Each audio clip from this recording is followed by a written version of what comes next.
All right, we are live. Hello, everyone. Welcome to our 50th Fic Night stream. Wild. I am your wonderful host, magemadi or Maddie. Today, I am joined by two of our wonderful authors, RonsGirlFriday or Melanie and abhorsen. And today, we're going to be reading a couple of snippets from both of their stories, which are linked in the description of the video. And then we'll be discussing some themes of friendship and summertime and tropes kind of in general. So they're here, but first we're going to get to reading. So first off, I will be reading a section of chapter 3 of Melanie's story, Simple Minds. So let's go ahead and get into that. 1:38 p.m. Luna, who had spent the past 45 minutes pacing one side of the classroom, script clutched in one hand, mumbling her lines to herself, had reached the point of diminishing returns, where any further rehearsal was just going to result in her mind playing tricks on itself. Her eye caught on Harry, who had recently located a box of pencils in a cabinet, sharpened them, and was now throwing them like darts at the ceiling, where he'd successfully managed to make half a dozen stick.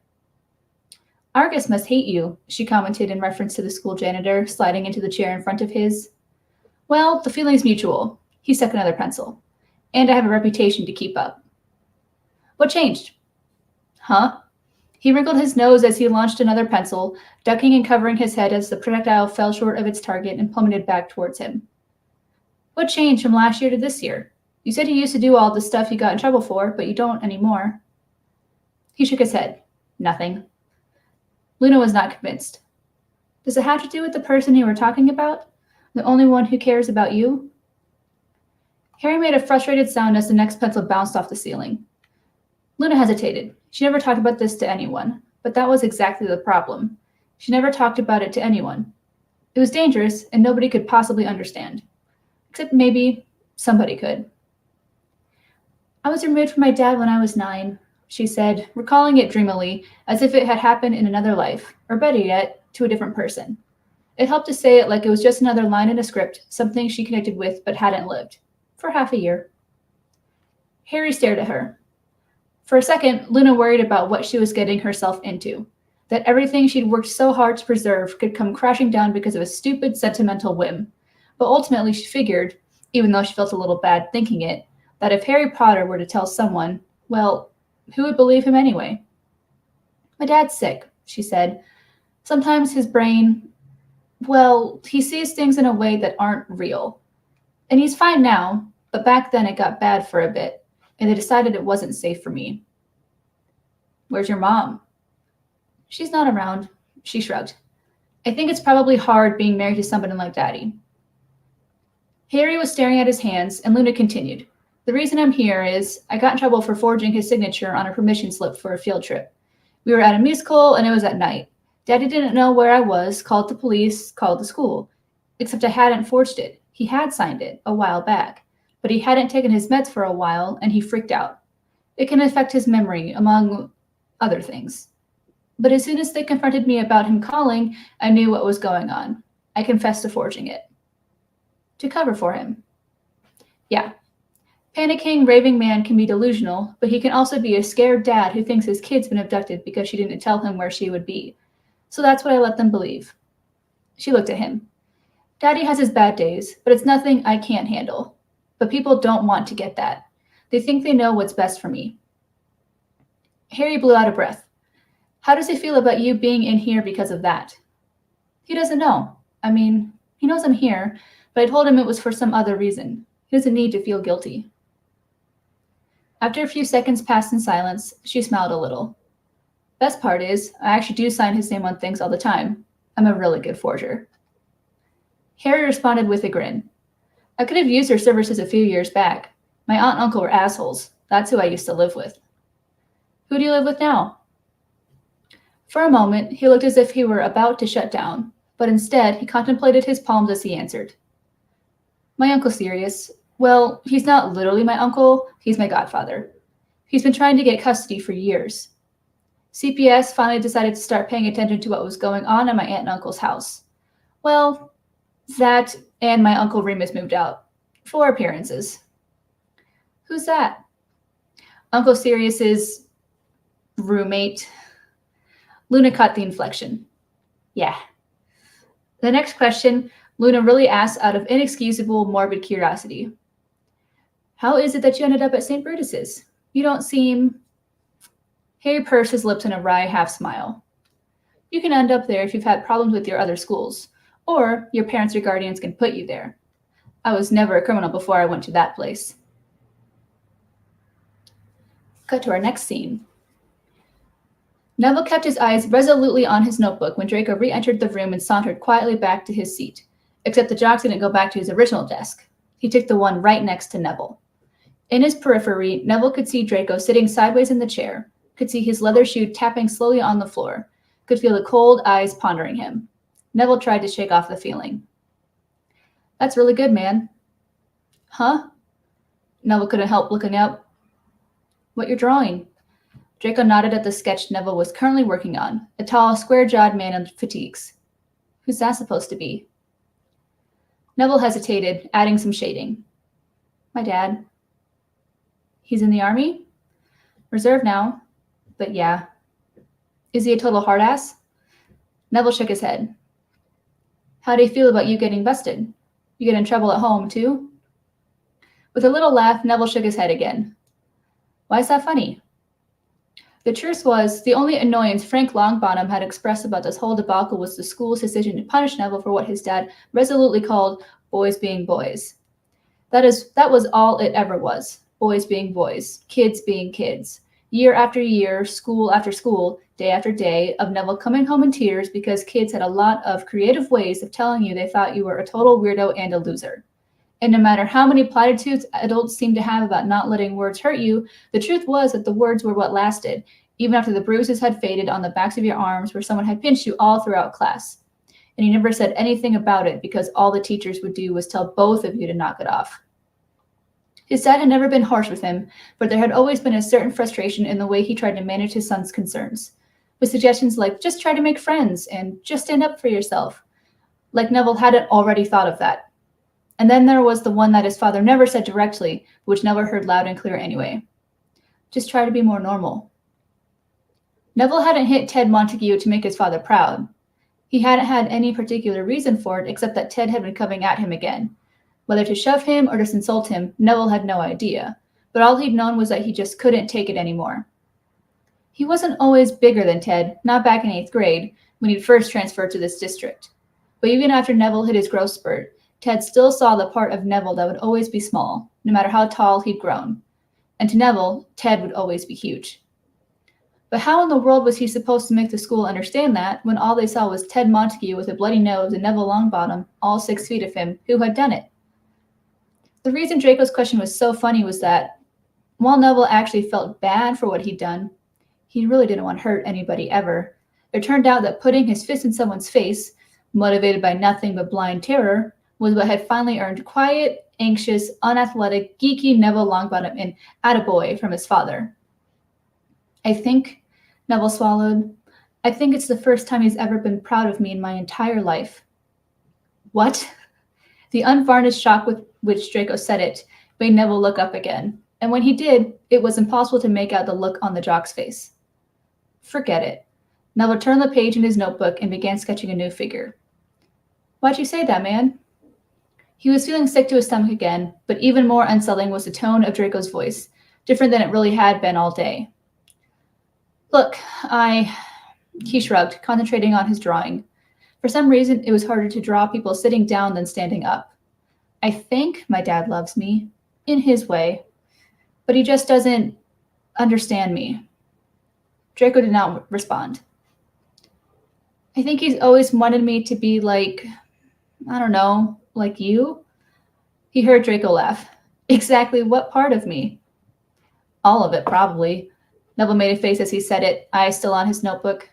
Surely Draco knew that every single person at the school would have given anything to be him, and, if Neville were honest, himself included. Would it help if I tell you that my dad isn't happy with any part of me? It sounded so sincere that Neville didn't even entertain the idea of questioning it as he lifted his eyes from his drawing. Probably not, just made it sound like we're all screwed.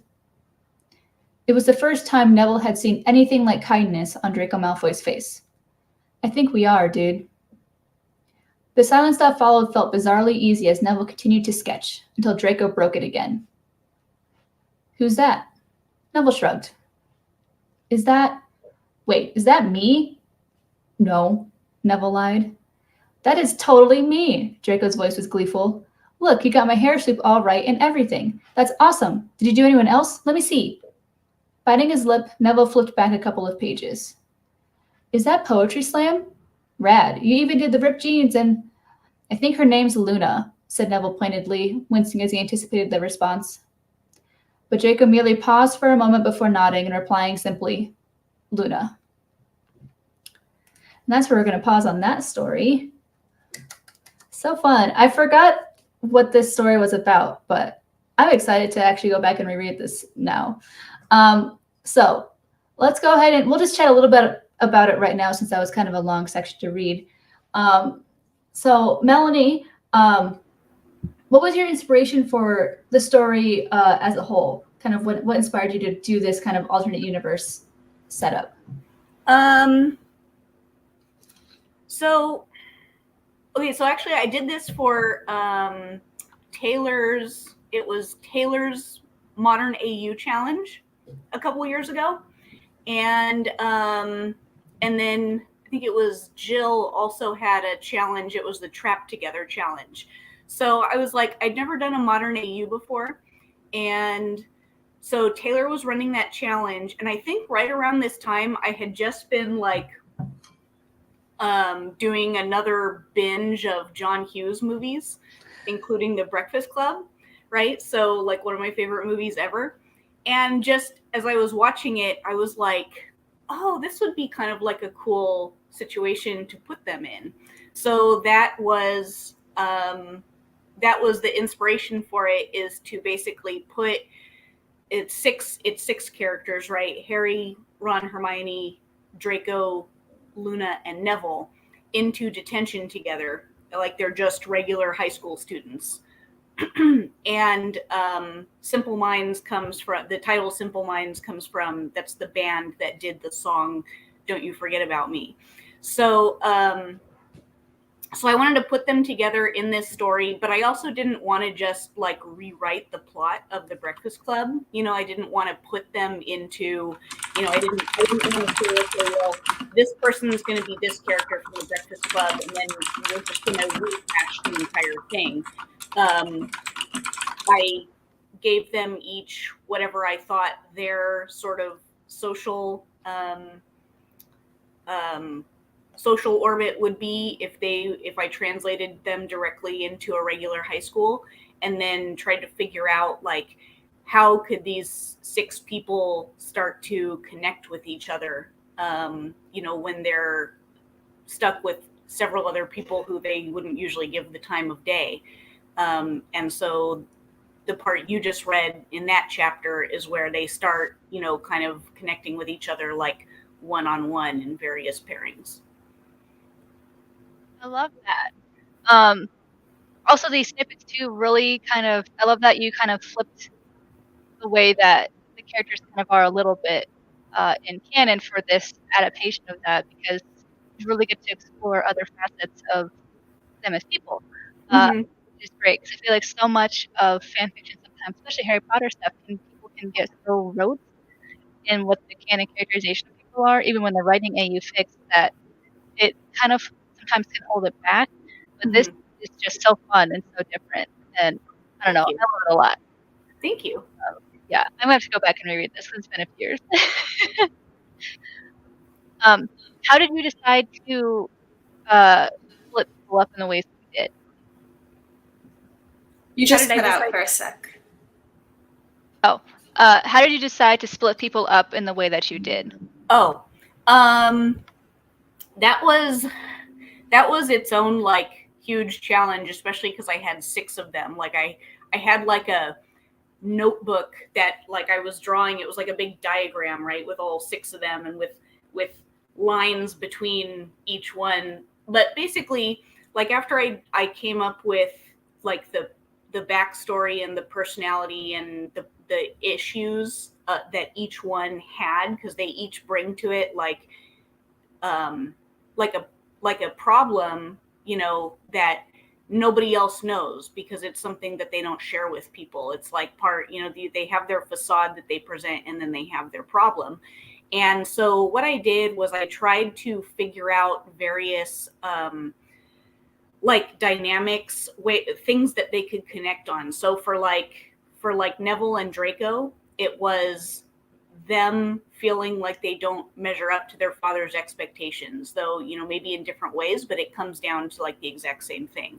And for Harry and Luna, it's like a problem in the way their personal lives have been handled by the system, and people doing things with that, either removing them from a family situation or not removing them from a family situation that they should, in ways that they've sort of been failed by adults who are supposed to take care of them.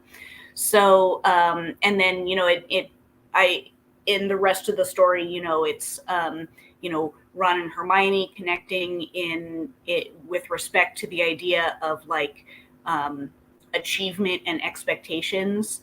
And then there's, and then throughout those are like the big ones in this chapter. And then they all there's a couple scenes where they all interact, and then they come together at the end, and they're all arguing. But throughout the rest of the story, there's other dynamics, like there's like Ron and Draco dynamics, and there's Harry and Draco dynamics, and there's Draco and Hermione. It's Draco and everyone because he's my antagonist. He's not the villain, but he's my antagonist, because you have to have an antagonist there to make sure that they all talk to each other. Otherwise, these guys would just sit there for 8 hours and not say a word.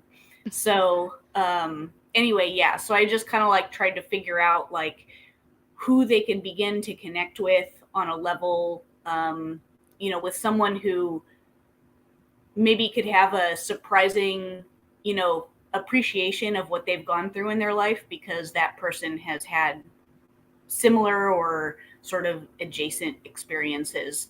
And then, once I could get these two characters communicating and these two communicating, and then it kind of makes the group move forward. I love that. Yeah, that's actually one thing that I really liked with Ron and Hermione, because I feel like that's something that them being anxious about expectations makes total sense. We never see them connect about that in the books. Mm-hmm. But once I saw it, I'm like, no, yes. Yeah. That is absolutely, yeah, I really enjoyed that. Thank you. I mean, it's just in totally different ways. And it's interesting because, Hermione's an only child, so she doesn't have you have to measure up to all this other stuff. And we have no idea what her parents were like. We know that Ron's mom is pretty demanding. And then he's got all this other stuff to measure up to. And he's got a lot of external expectations being directed at him. And his approach to that, his response to that, is to just kind of like put the brakes on, And then a lot of Hermione's expectations, as far as I can tell, they seem to be derived internally. She could have really demanding parents, but I never really got that vibe, especially because she's so, like, in the books, she's so like independent from them. She spends so much time apart from them. So obviously I made her parents in this story a little different. They are kind of, like demanding parents. But, it's one of those things too, where it's like, if I were to explore her home life, more, this is more about her connecting with people at school, but her parents have put these demands on her, but it's one of those things where it's like, there might be pressures internally that she believes other people has for her. But at some point, those are things that you just make up. You know what I mean? Like, other people have expectations for you. And then you start to feel like, oh my God, if I fail this one thing, then I'm failing absolutely everybody. And it turns out that you're the only one who is that upset with you about it. Other people aren't. So like in this story, she's lying to her parents about the fact that she got detention, and, and she had she had tampered with a grade book because she wasn't getting an A and all this stuff, when probably if she just gotten a B in that class, the world probably would not have ended, you know, but internal. So I think like Hermione's expectations, they're all internal. So like, that's why you wouldn't immediately think that they're so similar, but they just have these pressures coming from different places. So, yeah. That comment about internal pressure on yourself that's not really there is making me feel personally attacked. Why are you in my head, Melanie? Get out of my head. I feel like in the books, so Hermione's parents are dentists, so that means they had to be, you know, somewhat academically rigorous in their own studies. So I could see them putting some sort of pressure on her academically. I mean, she is a very studious person as an 11-year-old, Yeah. so I would think there's probably a little bit, but it probably was just, hey, do well. But it probably wasn't like a, if you get an A, we'll disown you. It's like a, try your best, and if you get an A, great. If you get a B, that's fine, kind of thing, which is kind of how my parents were about it. Yeah, absolutely. Yeah. It's like, as long as you're making the effort, that's what they cared about. Right. So, yeah. Very fun. Okay, I think we will then now move to chapter 2 of Wildly Illogical by abhorsen. We'll read a little snippet of that, and then we'll do some broader discussions of that, and then some discussions of that, and then broader discussions of some of the themes for this month's Fic Night. So let's go ahead and dive in. Okay. This, Victoire thought, was not a particularly auspicious start. It wasn't that she hadn't enjoyed the ride to the cabin. She had, even though they'd hit traffic. But that was kind of the problem. Gallagher had been one of her closest friends since he'd bumped into her in the library a week and a half into freshman year, complimented her combat boots, and then invited himself back to the table she was sharing with her cousin Fred to do work. There'd always been something about him that just felt like she clicked with, even at the start. She wasn't sure if it was how quick on the uptake he was, or his particular flavor of ridiculous, over-the-top flirting with everyone, or just the fact that the first words he'd ever said to her were to compliment her favorite pair of boots. Whatever it was, though, after a semester of escalating mentionitis and a couple pointed questions from her boyfriend at the time, Fred had pestered her on the subject when they'd gotten very drunk over Christmas break, and she'd eventually realized that she probably had a low-key crush on their friend. Then she'd put real effort into repressing it, because she liked her boyfriend at the time quite a lot and didn't want to risk fucking that up. But she and Teddy had broken up months ago. She had no idea why her attraction to Gallagher was starting to hit her so strongly now. It had gotten quite ridiculous in a hurry, though. Spending a few hours in a car with one of her closest friends should not have left her heart racing the way it had been today. On the other hand, how was she supposed to feel when he smiled constantly and teased her about the 2 months of procrastination that left her with way too much work to catch up on over break? Or when she had asked about stopping by a Starbucks for coffee, and he'd surprised her with a bottle of her favorite cold brew. Or, hey, she jumped and looked up. He was standing in the doorway to the kitchen, looking a little awkward. Are you sure you don't mind sharing with me? I don't mind sleeping on the couch or something. The truth was that based on the past few weeks, Victoire wasn't entirely sure that she would be able to spend a week sharing a bed with him without losing her mind, but she didn't know how to say that. More importantly, she wasn't entirely sure that the prospect of losing her mind bothered her all that much if it meant sleeping next to him. Even if nothing happened. Which she was sure it wouldn't. No, she said rather than say any of that. No, of course not. She put her half-empty bottle of hard cider down on the counter, crossed the kitchen, and wrapped her arms around his neck. Thanks, she said into his shoulder as he returned the hug. His hold on her waist felt comforting and natural in a way that was making her heart race. I'm really glad you invited us. Yeah, his voice was muffled by her hair. I mean, no problem. She pulled back and he cleared his throat. I mean, thanks for coming. I know it was kind of last minute. Before she could reply, the porch door blew open and Lexi and Micah staggered in. Mika? Staggered in with an enormous cooler. Where should we put this? Micah gasped. Gallagher rushed over to help them before the contents spilled all over the kitchen floor. When they'd finally finished putting things away in the kitchen, Victoire grabbed her backpack and headed upstairs to drop it off in the attic room before trying to maneuver her much bigger suitcase up 2 sets of stairs. To her surprise, though, she found it already sitting next to the desk. The door slammed open and she jumped. Sorry, Gallagher panted. Didn't mean to startle you. He deposited his suitcase and her extra bag of books on the floor by the door. Her heart was hammering again. Oh, fuck. Gee, I'm sorry. I didn't mean for you to feel like you had to bring those up. It's not your fault I overpack. Sorry, I should have asked. Now he was stumbling over his words, too. I didn't mean to be... No, she exclaimed. No, I'm not complaining. Thank you. It's just that I feel bad. He grinned, and she felt a small pang of envy for how much more relaxed than her he seemed to be feeling right now. Well, no gym this week. I've got to get my workout in somehow. Images of other ways he might get his workout in flitted across her brain. She hoped he couldn't see them on her face. Thanks, she said again. That was really sweet. Now his cheeks were flushed, and she felt a rush of embarrassment for how ridiculous he probably thought she was being just then. Sure, any time. Fred and Juliet just got here. She could hear Fred's voice drifting out of the big bedroom as she followed Gallagher down the stairs. But before she could say anything, Lexi's voice rang out across the living room. Gallagher, tell your brother I love him. Tell him yourself next time you're over. I'm getting another drink. Vic, do you want one? Sure, she settled into the left seat she always gravitated toward when they were there. When he'd handed her the bottle and collapsed next to her, Liz asked, Gallagher, I'm really curious. When you said your brother couldn't do this week because Finnegan called him into the office, was that like Seamus Finnegan? Yeah. Like he called everyone in or your brother specifically? My brother specifically. Gallagher took a long swig from his bottle. Van's the oldest. He's been working there for almost 10 years. Seamus is his boss. Liz looked more than a little impressed. She'd been more focused on genetics than infectious disease, but she knew enough about epidemiology to know exactly who Seamus Finnegan was and what his lab did. Before she could say anything else, though, Fred and Juliet wandered out into the living area. When he collapsed into a chair and pulled her into his lap, she giggled and whispered something into his ear. His smile immediately broadened. Well, now that both the picky eaters are here, what do we think about dinner? Micah asked.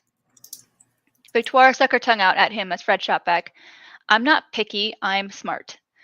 Juliet whispered something else in his ear and he let out a laugh. Oh, come on, Micah said. No fair not sharing with the class. Fred opened his mouth and Lexi cut in. No, please don't share it with the class. Micah, please, just trust me on that. And Fred, yes, we all know how lots of great athletes are vegan. We still need to figure out what we want to eat, and you and Vic have the most restrictive diets. Fred glanced over at Victoire. She shrugged her assent and she said, why don't you guys just order a few pizzas or something? Vic and I can just toss something together for ourselves. The friends all hesitated and he blew out his breath. It's fine, Victoire said before he started to get annoyed. Long car rides always left her cousin's patience wearing a little thin. It's only not fun if you guys make it weird. Thanks, he said after they'd gotten into the kitchen. I'm just really not in the mood today. That shrug meant you didn't mind, right? She tossed an oven mitt at him rather than dignify the question with a response, and he grinned. What'd Juliet say to you anyway? And that's where we're going to pause on that one, leave you on a cliffhanger there. So, Bronwyn, I'm going to ask you some similar questions that I asked Melanie. What was the inspiration for this story? I mean, obviously it's your wonderful OCs are involved, but...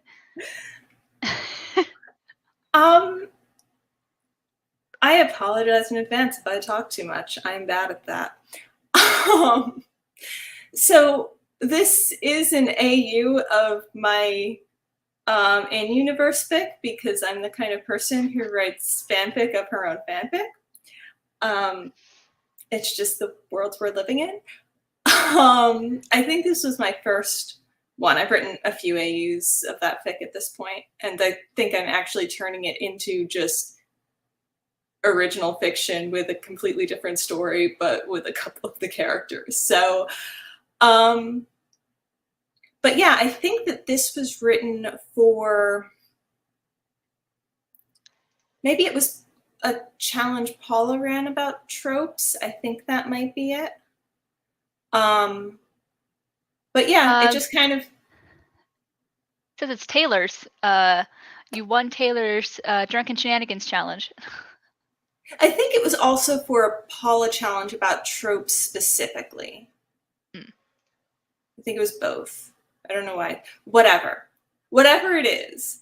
Was it possibly? It wasn't her Too Fast 2 archives, was it?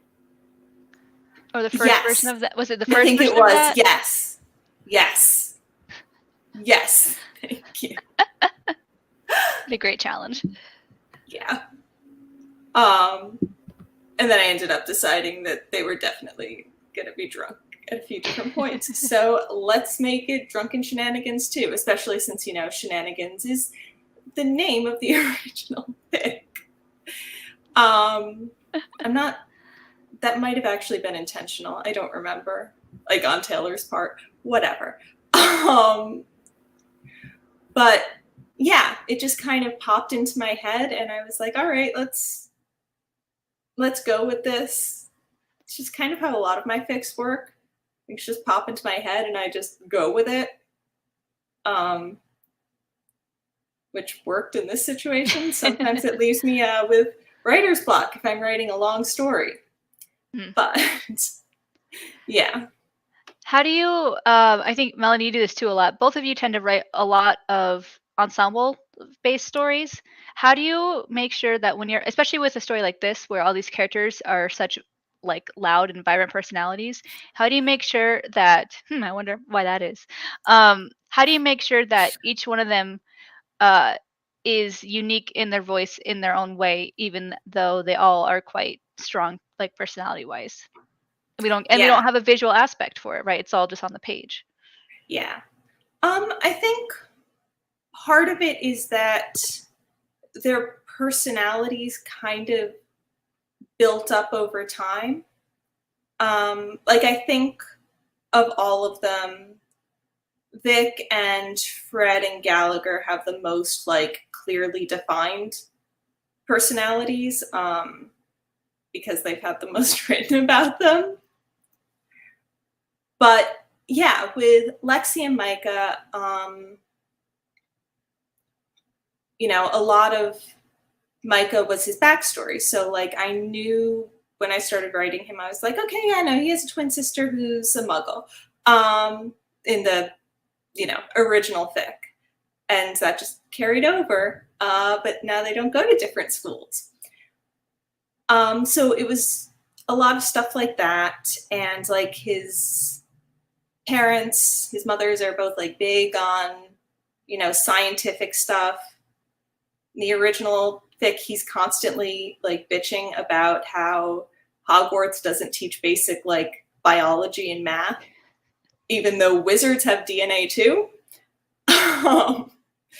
So yeah, I think so for Micah, it kind of built up around some of that, and Lexi definitely built up around, she's very loudly into, like in the original fic, Quidditch. In this, I think it's soccer. It's probably soccer. I wouldn't make her into something like now. And so that kind of gave rise to like, she is super competitive. And then it just kind of spiraled from there. And for Gallagher just happened. I don't know how he happened. He just kind of suddenly had a very defined personality. Yeah. Sometimes that's the best. That's easy. Yeah. Yeah, and Vic and Fred, I think just going into it, I had the best idea of how they worked. So it was easier for those two. Because they're already a canon familial relationship, so you can kind of, even though there's not much obviously written about them in the books, but at least there's a framework to build off of for them. Yeah. Very nice. I think this story in particular has the trope of sharing a bed. So what made you decide? So obviously this was written for Drunken Shenanigans and then sharing the bed trope. How did you decide you wanted to tie it together in that, like use that trope in particular? I don't remember. It's a terrible answer, but I genuinely don't remember. So it's one of my favorite tropes, but yeah. I mean, I enjoy that trope. I think it's funny, and I think it works for them partially because they're really good friends. So the level of like discomfort and weirdness isn't quite the same. Like, it's not the same as if you had two people who don't really know each other very well. And especially for something like a male-female relationship, yeah, that's something, yeah. Nice. We have a comment in the chat from Abby that says Vic and G are pure joy. That's not a question, just the truth. Thanks, Abby. Okay, so kind of then leading off of that question, with tropes and everything, I love tropes. Brown, you said you love tropes. Melanie, you also have some tropes that I think you'd like to instill in your writing. What do you both think about the way that trope-filled writing is sometimes reviled by the fiction community? They're like, oh, tropes are bad, tropes are stupid. What do you think about that? Like, that's a hot take that I personally disagree with, because I think tropes are a great way for people to just get started with writing and work on a concept that's straightforward to the extent of like, here's the concept and you write something about that concept. And it's just, they're fun and they're nice. And there's a reason they're called tropes, right? I don't know. What do you think? Do you want to go first, or do you want? I think it's a little weird to just say like, oh, tropes are bad. Maybe they have like a problem with how tropes are handled, but like you said, they're tropes for a reason, and they're just, a trope is just a dynamic, in my opinion. And like you can find these tropes going far, far back. Like what is Pride and Prejudice if not enemies to lovers? You know what I mean? So, and I think it's just a question of like how you use them. And I suppose some people might think like maybe they're just too formulaic, and like, sure, sometimes you read some stuff and it doesn't feel particularly inspired. But I don't know. I don't think a trope itself can ever be bad. It's just how are you going to use it? It's fun when people do kind of like unexpected or subversive things with tropes, and sometimes it's just fine to have the trope. Like sometimes like you don't need to subvert It's Only One Bed. That's there for a reason. Use it.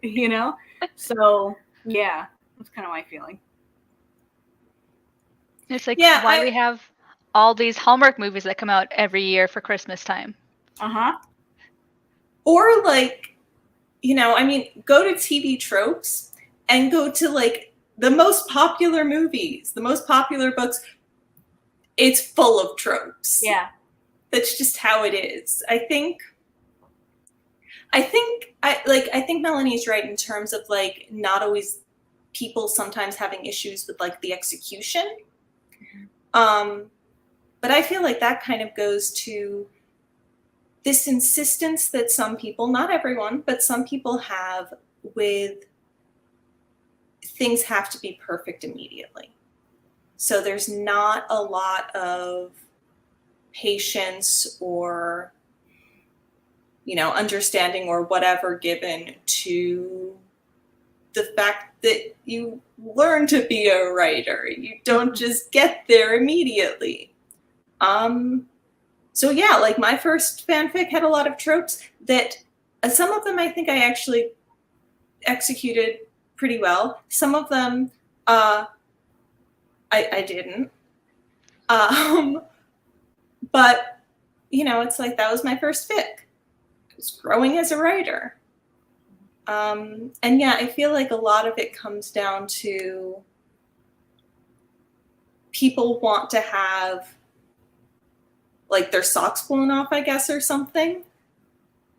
And it's like, especially for fanfic, like, I'm not saying there's not great fanfic out there. There absolutely is. But also, if you are reading a lot of fan fiction, be prepared for there to be a lot of variety in, the experience of the writers and how it comes out, and even like how, good stories are sometimes not super polished, and some like you'll find a lot of typos or whatever. And it just kind of is what it is. That's an excellent point. I'm thinking back, you mentioned your first fic. I think back to my first novel, which was a Hermione novel, which is on the archives for you to peruse if you so choose. From many years ago when I cross-posted it from the old time website. I do still have the original drafts of that story. It's now, I think it's like what's posted right now is like the third or fourth iteration of it. Oh.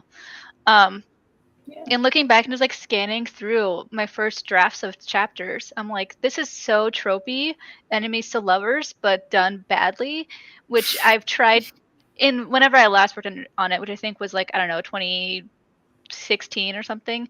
It was better because I grew as a writer. And I was not a high school student anymore. B, I had learned some more things about what it means to craft a story and craft conflict and character growth and all of that. So I think people kind of do like take the idea of writing and like if you use tropes at all too, that if you use those building blocks, that means you're not as good of a writer as a creator of things, which is dumb, right? People are like, oh, being artistic is a talent. Like, no, it takes practice. It takes time. It's the same thing with writing. It takes practice. It takes time. You might be somewhat better at not typoing every other word than others, but that's not the same thing as just taking the time to do the writing and use those tools that are there to us, which comes in the form of tropes. Yeah. I mean, the other thing is that I think that sometimes people, if you have something that is there that is just subverting every trope, people also get annoyed because they'll say, oh no, it's just subverting it for the sake of subverting it. It's just, you know, it's just doing it for the sake of that. And there's not a good reason and it hurts the story. So it's like,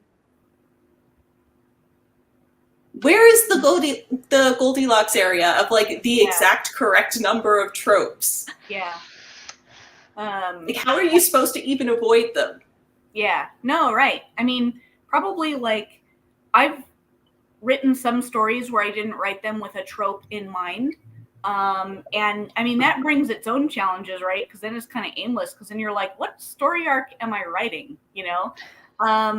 But like, even if I were to look at it, I would probably find tropes that I put in there unintentionally. And that's just because there's so many of that. Like there's so many, like you said, if you go to TV tropes, there's so many. And if you look at like, sometimes I follow like on Twitter, like romance writers and readers, and that industry is all about tropes. They want tropes. Like tropes sell books. So it depends a lot on what you're writing and reading too, because sometimes it's like they want tropes. Like that's what makes your story sell. That's what people go into it because they want to see the enemies to lovers. And, you know, like that's their comfort thing, you know? And like very similarly, have you guys ever read Save the Cat Writes a Novel? It's a I think I've read a snippet of it. It's a book about writing, and it's actually really good. I really loved it. And it's called Save the Cat because so the original Save the Cat, I want to say, was about screenplays. So now there's Save the Cat Writes a Novel. And Save the Cat is, if I remember correctly, it's a reference to like, even if you're starting out with a character who's like a main character who's like really off-putting and shitty, you want them to do something that's going to endear them to the reader a little bit, like saving a cat. So, but it's about how to construct a story that is going to be successful and how there's certain beats that every story should hit. Like in terms of, it's just a way of breaking down like the classic, you know, escalation, conflict, climax, resolution. But it breaks it down into smaller things. And it sounds really involved, but it's actually a very easy read and very easy to understand. And it talks about, you know, there's really just only so many types of journeys that your hero could go on. It'll be driven by this, or this. And there's every character has a shard of glass under their skin, which is the thing that they are struggling against in their life. And usually the thing they have to work out in their life is one of these 10 things, you know? And so it's like, you look at it and you're like, oh, it's a formula for writing a story. That's boring. But if you look at it, if you take like any popular or classic movie or book or anything, you can plug it into the Save the Cat format. Like that's what makes popular movies. You can take books that were written decades or centuries before this book was written and find that they basically follow this pattern. And that's because we like to see a story unfold a certain way. It's just like what we're drawn to. We're all about pattern recognition as humans. Yes. And I don't think that there's a problem with that. It's like, I think sometimes people act like there's a problem with it, but I don't think they actually have a problem with it. I think they just want to say they do. Because whenever you see things that are intentionally, not like subverting tropes, but intentionally just avoid all tropes, it's like, it can be good, it can be interesting. It is generally not the thing you go back to. It's often the thing that you read or watch once and you tell everyone that it's brilliant because you think it is, and then you never go back to it. Nope. Because it's not one of your comfort reads. And you know, there is a place for those, and I'm sure there are people who that's their thing they go back to over and over. But I think for most people, they want something where they want something that fits in that pattern. Mm-hmm. Mm-hmm. Yeah. It makes me think too of like Hallmark movies are, you know, they put out what, like freaking 30 of them, new ones every year. It's insane how much. I know someone who's written a couple, and I'm like, good for you, man, because you know that's a guaranteed job for you, and you can make money for that. All for it. Mm-hmm. Yeah. And you know, I don't enjoy this because I don't watch a lot of TV, so I don't really like having like TV up when I do other things. My mom and sister love them. Dad will watch them if he's in the room.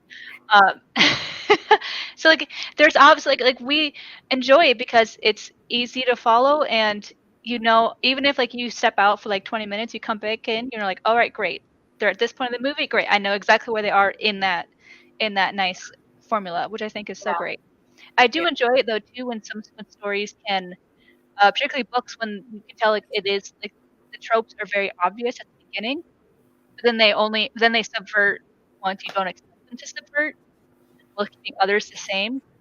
So you still have the tropes happening, but you have this really interesting twist that is unexpected, and I think that's what I enjoy more now, especially as I've been reading a lot of sci-fi and fantasy, where and fantasy can be very formulaic, like hero goes on an adventure and learns a lot about themselves, and then they go home and it's all good. Because Lord of the Rings did that, and that's what most fantasy is based off of, is Lord of the Rings, which I love. But there's more out there, and so I've really been enjoying reading books that don't necessarily follow that same path for the adventurer, because there's still tropes that happen, obviously, but it's not just like as a rote thing that's just happening. X does Y, that gets Z. Mm-hmm. Book over. Mm-hmm. So I think that's something that we've gotten a lot more variety in recent years, as people branch out from the historical influences, if you will. Yeah. I feel like the other thing that's happened a lot in recent years, speaking of Harry Potter, is like the kind of boarding school type, like, but not like that. Like one of the books I have loved that I've read this year, actually there are two, like in the series, and the third one is coming out in just under a month, and I cannot wait for it, are the Scholomance books. Scholomance, Is that whatever. Gideon the Ninth and No, other ones. Yeah, it's basically the kids are in a boarding school, but there are no adults there. It is just like 14-year-olds through 18-year-olds. Sounds like a terrible idea. Yeah. It's like, and part of it is that they want to have as many spots for kids as possible, because outside, like, most of them get killed by monsters, and inside, just the majority of them get killed by monsters, because the school is really good at not letting monsters in. but there are so many monsters that they get in anyway. But yeah, it's a very different kind of book. But it also doesn't actually become Lord of the Flies at any point, which... Oh, good. And actually literally calls it out. Like, the main character is like, you know, people always think Lord of the Flies, but that's not like realistic. Mostly people just want to like survive and get their stuff done. They're not that bothered about other people, which was but yeah, I really enjoy that series.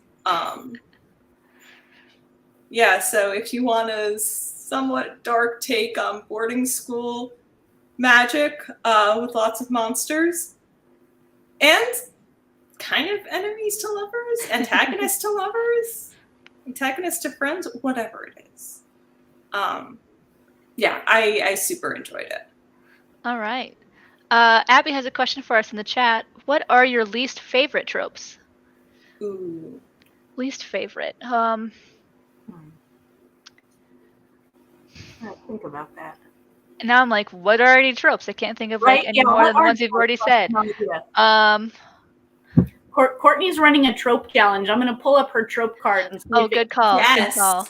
And see if it gives me any ideas. Because now I can't think of tropes. I'm like, what are those? I don't know.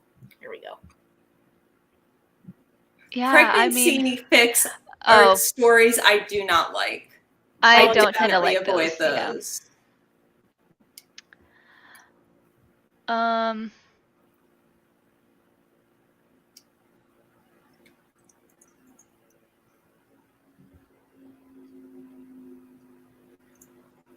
Yeah, I think just because like I personally like don't want to be a parent, so I'm not super into like reading about parenthood stuff for like the main character. If a side character has kids, that's fine, but I'm not super into the parenthood type things.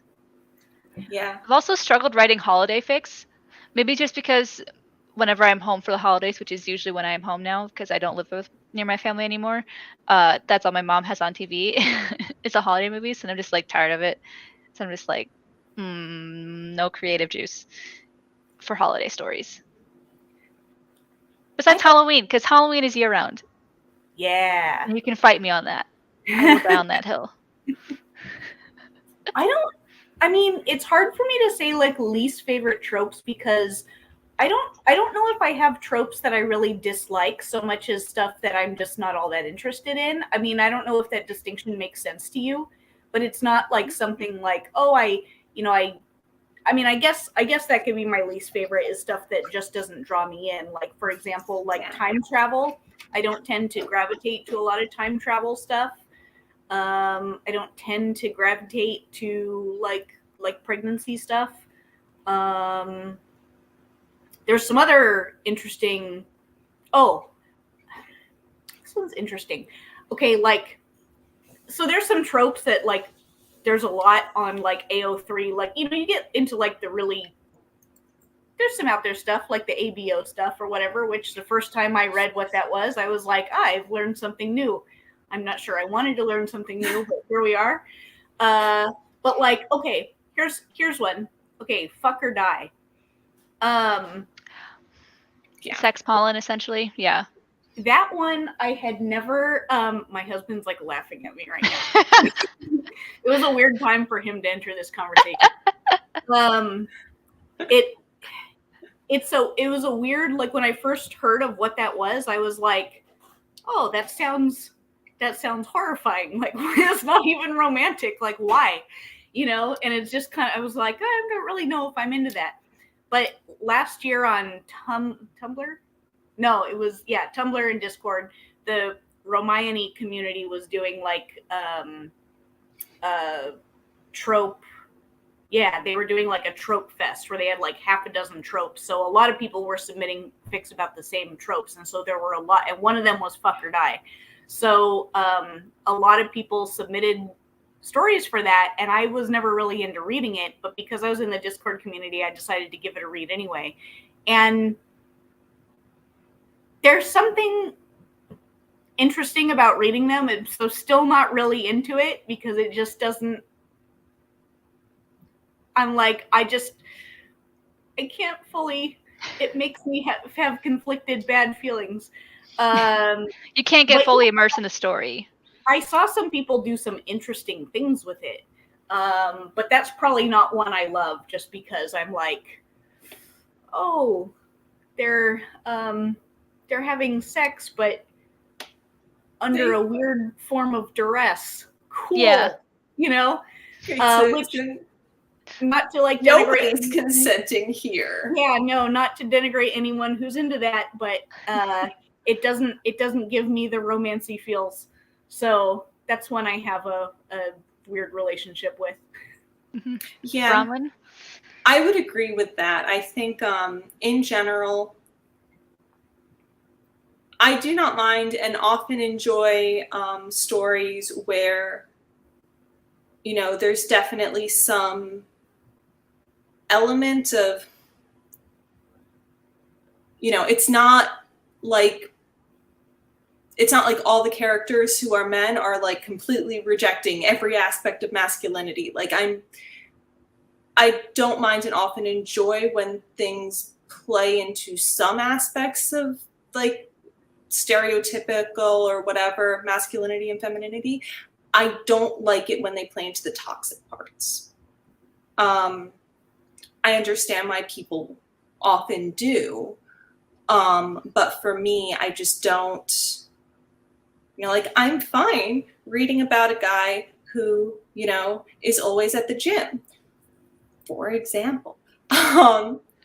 Or in the series I was talking about, the main male character literally is good at killing monsters. Like that's his thing. All of them have like a thing, and that is literally just his thing. And I'm cool with that. That's fun. But I don't want to read about things like toxicity and like uncomfortable relationships, like especially between men and women, but also just toxicity in general. I get why a lot of people enjoy it, especially since I think for a lot of people it's like, oh, this is my life reflected in, you know, because a lot of us have dysfunctional aspects of our lives. I don't want to read about dysfunctional aspects, even if they're from my life. Mostly, I am reading things or watching things because I want to escape all of the dysfunctional aspects of the world in general and the stress from my life. So I don't want to see them reflected in stories. I just, you know, like there can be conflict, of course, but I don't need to see. Yeah. Yeah. Abby, I hope that answered your question. We got very kind of twisty-turvy in there. These stories also we're going on almost an hour here, so I'll be brief on this. But these stories both obviously also have the theme of friendship involved, because some of Melanie and your story, some of them are already friends, some of them are not friends, but work towards friendship by the end of the story. Bronwyn, all of yours peoples are obviously friends / family. And I feel like friendship is something that people just like don't care all the time just to write a story about friendship, especially when it's between a male character and a female character a lot of the time. Like that's one thing when I first started my sci-fi screenplay, that was my one thing, was that like the two main characters who are on the ship together are not romantically involved, and they never will be. This is purely, they are good friends, they grew up together, so there's that trope of childhood friends, and that is it. No romance, because I want to value friendship, because so often, especially in sci-fi, they're like, oh, we're the only two people on this ship, guess we better fall in love. I'm like, I hate that. Right. I hate that. I wanted something different, and just to highlight the great things that can come out of being best friends with somebody, particularly when they're someone of a different gender than yourself. Right. Yeah, it's so important. Like, it's such an important connection, and in a different, it just, there's there's different positive things about it than like a romance, you know, like they can both be supportive relationships, but it's, you know, like important to celebrate the, you know, friendship as well. Yeah, and I think that for me, like, oh, hi. Hi. Cat cam. Yes. That's actually part of why when I was like originally putting together like the original shenanigans, most fics I've read have Fred is younger, like is James's age. And I kind of intentionally made him older because I was like, well, one, I just was kind of tired of reading about that, but also because I wanted to, you know, I mean, obviously they're cousins. Hopefully they're not going to become romantically involved. But I think there's still something about, you know, having those kinds of friendships. And there are issues with not having female friendships too. But for me, I feel like that's one issue. But I feel like not having female-male friendships kind of just plays into the heteronormativity. Even if they're related, like, regardless, it plays into the aspects of those stereotypes around gender that I do not like.